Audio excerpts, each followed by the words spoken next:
جس شخص نے تنہائی میں اللہ کی نافرمانی کی ہے وہ اسی طرح کی تنہائی میں اللہ کی اطاعت کرے۔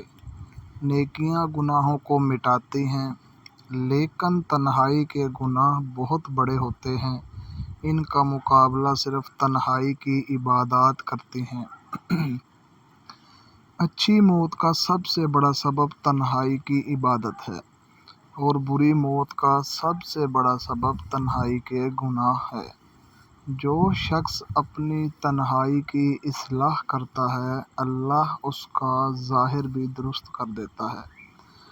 جو شخص تنہائی کے گناہ میں مبتلا ہو وہ اس سے پہلے توبہ کر لے کہ اللہ اس کے گناہ کو ظاہر کر دے۔ تنہائی کے گناہ درخت کی گٹھلی کی مانند ہیں، جو ختم نہ ہو تو اگ آتی ہے۔ اللہ تعالیٰ انسان کا پردہ دو اسباب سے چاک کرتا ہے۔ جب کوئی شخص دوسرے کا پردہ چاک کرے تو اللہ تعالیٰ اس کا پردہ چاک کر دیتا ہے۔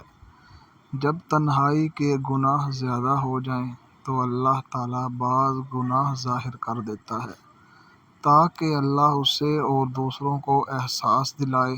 تنہائی کے گناہ ظاہری گناہوں کی نسبت نیکیوں کو زیادہ ضائع کرتے ہیں۔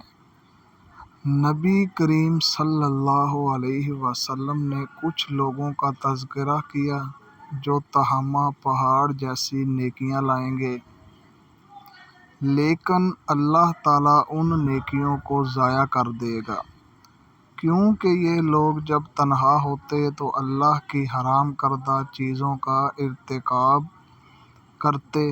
تنہائی میں عبادت کرنا اور تنہائی کے گناہوں کو چھوڑنا گناہوں کے مٹنے اور نیکیوں کے عظیم ہونے کے بڑے اسباب میں سے ہے۔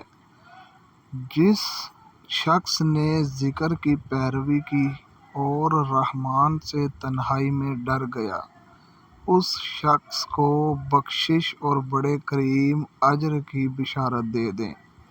تنہائی کے گناہ نفاق کی علامت ہیں، وہ لوگوں سے چھپتے ہیں اور اللہ تعالیٰ سے نہیں چھپتے حالانکہ وہ ان کے ساتھ ہے۔ جب وہ اللہ کو ناپسند باتیں کرتے ہوئے رات بسر کرتے ہیں۔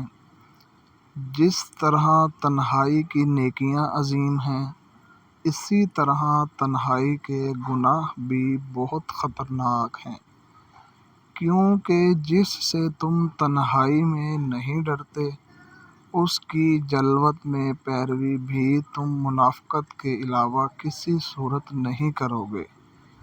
جو خلوت کا رب ہے جلوت کا بھی وہی رب ہے۔